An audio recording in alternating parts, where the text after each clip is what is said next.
Sometimes the most powerful stories are born where silence reigns. Among the mountains and forests, where there is no hustle and bustle of the city, something more than mere survival is born. Here feelings tormented by pain come to life. Here there appear those whom we did not expect, but who can change our whole life. This is the story of a man who lost everything and the family that appeared when he no longer believed in hope. It's not just a Western. It's a parable about love, fear, courage, and second chances. Subscribe so you don't miss the next touching stories. And here we go, the vast expanses of the Wild West. Stony slopes, like silent guards, guard the forests covered with white caps of snow. The frosty air is as clear as crystal. Somewhere in the distance is the cry of a lone bird of prey, a peace in which only the breath of the earth sounds. In the midst of this silence is a hut, alone, old but sturdy, with smoke from the chimney casting a shadow on the sparkling snow. Sometimes family comes when you don't expect it at all. Jed Carter emerges from the cabin. He is tall, bearded, with a heavy look. There is no haste in his movements, all honed by time and loneliness. He takes the firewood off his shoulder and walks into the house. Inside, there is simplicity and order. The crackle of the fireplace, the kitchen table. On the wall is an old photograph, a woman and him, young and happy. Jed freezes in front of it. His fingers involuntarily touch the face in the picture. He doesn't cry. His pain has already become a part of him. Every morning he wakes up alone. Every night he falls asleep with the memories. He is shut off from the world, like this cabin is from people. And no one knows that in his soul lives someone who has already died once. The snowfall has subsided. The dull winter sun breaks through the grey sky. Jed Carter returns from the woods, an axe on his shoulder and a bundle of brushwood behind him. His steps are quiet but determined, like a man who lives alone and expects no change. Suddenly he stops. Ahead, on a bend in the old country road, a wagon is in the snow. The axle is skewed, one of the horses is wheezing, the other is lying still. A woman in a shabby shawl, her face hidden under a hood, is fussing about. Next to her are 3 children. The eldest, a boy of about 10, is holding the youngest. The girl is crying from the cold, but not loudly, as if afraid to disturb the silence around her. Haven't been through here in 2 weeks. What are you doing here? We were heading west. My husband. He died on the way. We were left alone. I'm Mary Hunt. Jed slowly moves closer, examining the wagon. The axle's cracked. You're not going anywhere without a blacksmith. The town said the land we bought already belongs to someone else. They kicked us out. We don't know where to go. The youngest child, a boy, hides behind her mother. Jed looks at them for a long time, as if weighing them. He fixes the wagon without saying a word. The children watch him without taking their eyes off him. Tommy, the oldest, helps from time to time, handing him tools without asking. When everything is ready, Jed stands up and speaks without looking. Stay in the cabin for the night. There's nowhere further to go, especially with children. Thank you. We don't want to be a burden. He doesn't answer, just walks forward. They follow him slowly, the wagon creaking on the broken wheel Jed has secured. At the cabin, Jed opens the door without turning around. You'll sleep by the hearth. There's plenty of wood.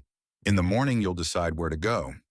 He goes to the backyard, to the barn, where he is always silent and thinking. A light flickers in the window. The children are at the fireplace. It's snowing in large flakes, as if it's trying to cover everything that was once lost. A few days have passed. It's still snowing. The roads are snowed in. The Hunt family is still at Jed's cabin. Though they try to stay out of the way, their presence is like a pebble in his shoe, small but unsettling. Jed wakes up early. He always does.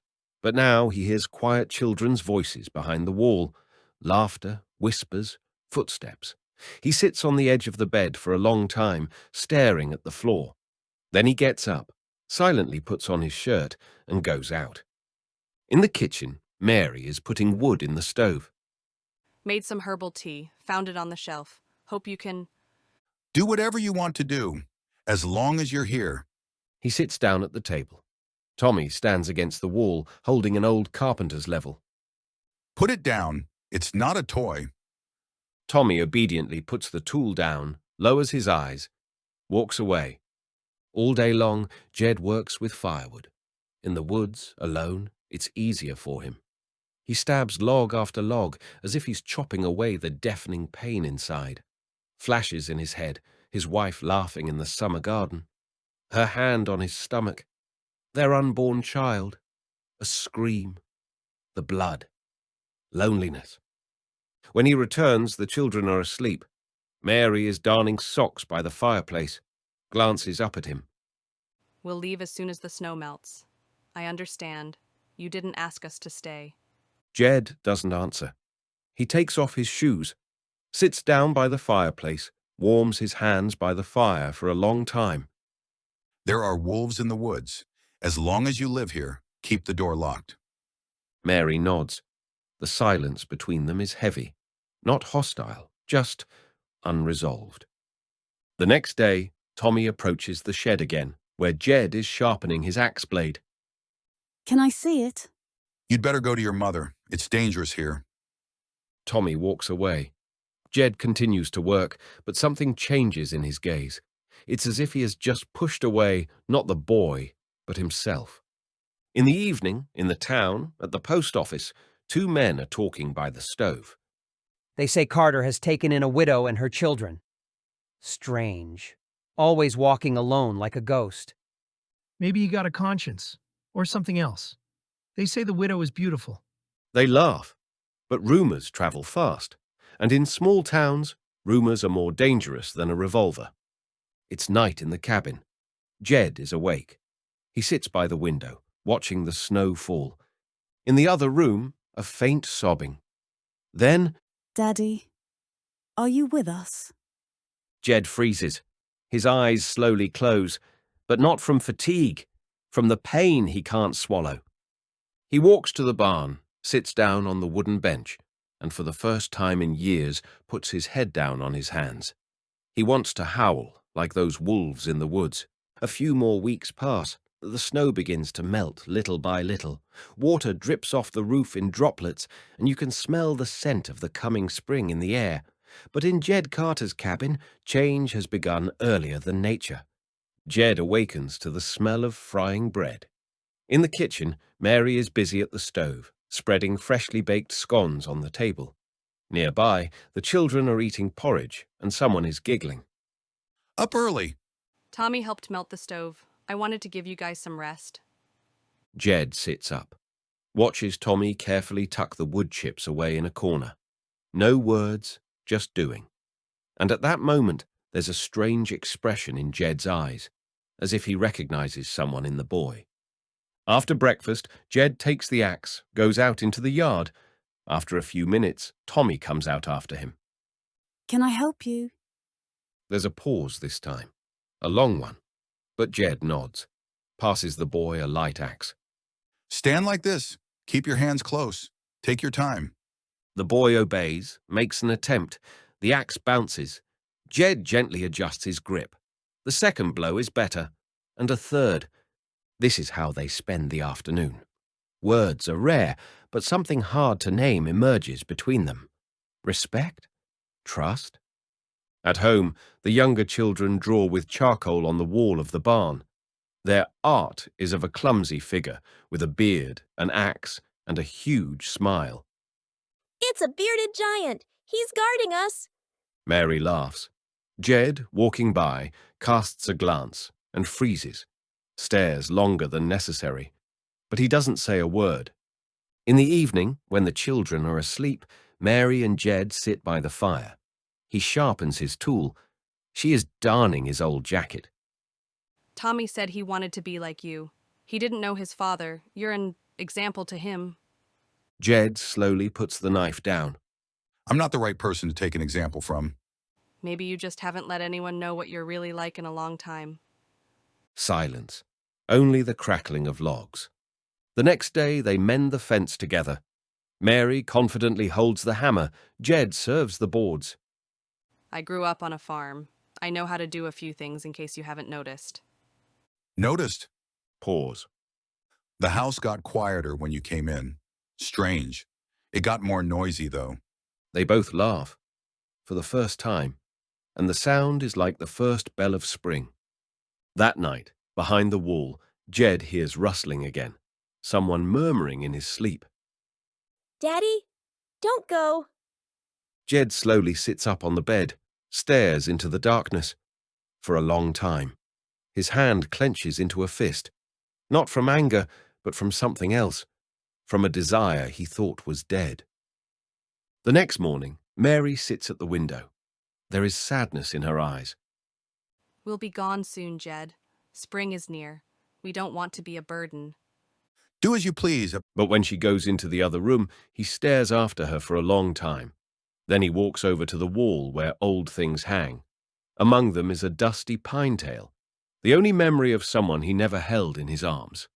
He clutches it in his palm and whispers to himself. Maybe I've been dead too long. A horseman appears in the town outside an inn, dusty, silent, with a cut on his cheek and coldness in his eyes. His name is Johnny Rand, former partner of Mary's late husband, and he's not just looking for her. At the inn, he throws a crumpled poster with Hunt's name on it on the bar. Where's the widow and her kids? I need her husband's inheritance. The deeds to the land. He promised. I'll take it. The bartender's nervous. She's gone, Johnny. Up north, they say. With some family. Rand squints his eyes, chuckles. Family, you say? Well, let's see. The day passes quietly in Jed's cabin. Tommy helps with chores. The girl picks dried flowers by the cliff. Mary is sewing curtains from an old canvas found in the trunk. Laughter, conversation, warmth. Jed is slowly getting used to it, to a life in which he is not alone. But in the evening, he decides to go fishing, to check the traps, dresses in silence. Come back before dark. I always do that. He walks off into the woods. Dusk slowly descends to the ground. At this time, Rand and his two thugs approach the cabin. They are as quiet as predators. Their footsteps cannot be heard over the sound of the wind and the crackling of the ice. The children are already asleep. Mary extinguishes the lamp when she hears rustling outside the door. She picks up her knife and approaches quietly. Hello, beautiful. Do you recognize the voice? Mary freezes. Her face turns white.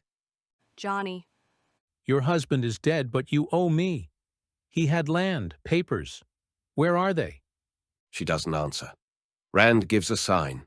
One of the bandits starts breaking the lock. Inside, Mary grabs the kids, wakes Tommy up. Run. Run after Jed. Quickly. You're the only one who will save us. Tommy nods, jumps out the window and disappears into the darkness. Rand hears a noise, but doesn't pay attention. Where are the papers? Burned with your husband. You have nothing. He throws her to the floor. One of the thugs grabs the younger ones. Mary screams, but Rand clamps her mouth shut. Meanwhile, Tommy rushes through the woods. The snow cuts his face, but he doesn't stop. He knows where Jed is. He always knows. Finding him by a frozen creek, he shouts, They came. Mom. Jed jumps up, without a word, grabs his gun, his belt and knife, and runs. There's tension outside the cabin. One of the bandits is searching the trunk. The other is holding the children. Mary tries to get up, but Rand threatens her with a gun. Suddenly, the wind whistles, and a gunshot. The first bandit goes down, bullet in the shoulder. The second one panics and lets the kids go. Jed appears at the door, like a shadow, like a storm. Get out. You're not leaving alive. You're up against 3 men with a gun? Already against 2. One's down. The other one's not a shooter. And you, Johnny, you're a coward. I can see right through you. There's a brief gunfight at the barn. Jed gets hit in the shoulder. He falls to his knee, but shoots again, and wounds the second bandit in the stomach. Rand rushes toward the horse, but Tommy clips him with a branch. Jed approaches, aiming straight for Rand's forehead. Walk away. No guns, no men. You come near me again, I won't miss. Rand, with a bloody face and panic in his eyes, walks away, staggering. Jed goes down. Mary runs up, grabs his head. You're alive. Oh my God, you're alive. As long as you're here, I have something to live for. He loses consciousness. Mary clings to him. Tommy puts his arm around his sister.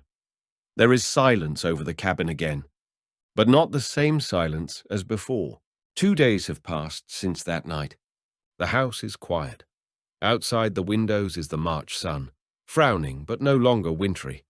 The ice is melting along the edges of the roof, somewhere dripping, somewhere murmuring. Spring comes quietly. Jed lies on the bed. His chest is bandaged, his forehead is vaporized. He's half asleep, as if he's waking up and then drifting back into the past.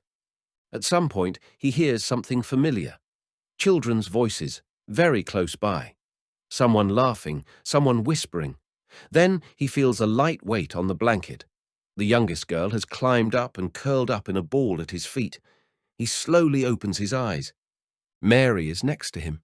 She is holding his hand, tired, with weeping eyes, but calm. We're here. It's all right. He tries to pull himself up, but groans in pain. Mary leans over, supporting him. Their faces are side by side, closer than ever. I thought my heart was dead. Then, with them. I know, but I can feel it. Now living. Again. She lowers her head, tears dripping onto his hand. He touches her fingers. Mary, I'm not asking. I don't know how it should be, but if you leave, I'll be dead again. You're already a father to them, Jed. You just didn't notice. Pause. They look at each other. In that look is all the history, all the pain, and all the hope that has had time to grow between the logs and the snow and the silence. Stay. Not as a guest, as a family. We're already with you, Jed. You just didn't open the door right away. Later that evening, Jed walks out onto the porch. His wound no longer hurts like it used to. Tommy stands beside him, silent. They watch the children chase the chickens around the yard. Are we staying now? If you don't mind sharing the axe. Tommy smiles.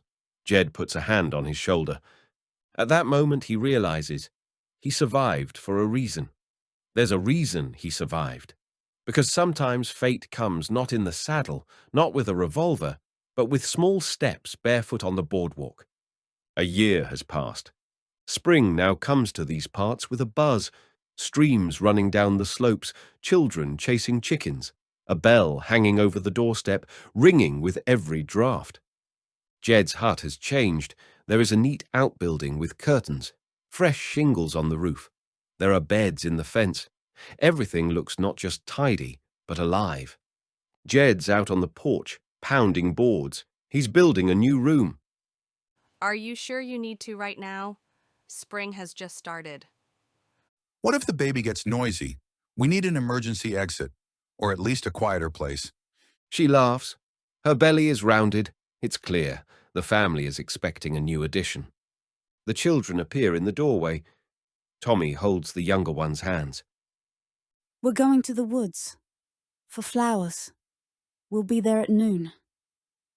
Only as far as the old creek. Don't go any farther. We'll make a wreath for Mommy. They run off, laughing. Jed looks after them. Mary comes up, hugs him from behind, puts her hands on his chest. You're different now, Jed, but you're still strong. He takes her palms, presses them to his heart. I'm just being me again. The person I was before I was lost. They stare into the distance in silence. There's a hawk in the sky. Below, the silence of the forest. Sometimes it feels like all is lost. But just when you're not waiting, those who could be your new family show up. All you have to do is open the door and not be afraid to live again. Or maybe there's someone standing at your door. Look carefully. If this story touched you, don't pass it by. Subscribe. This is a story about the present. Like it if you believe everyone deserves a second chance. Write in the comments what moment in this story touched you. A story is a mirror, and maybe it was today that you saw yourself in it.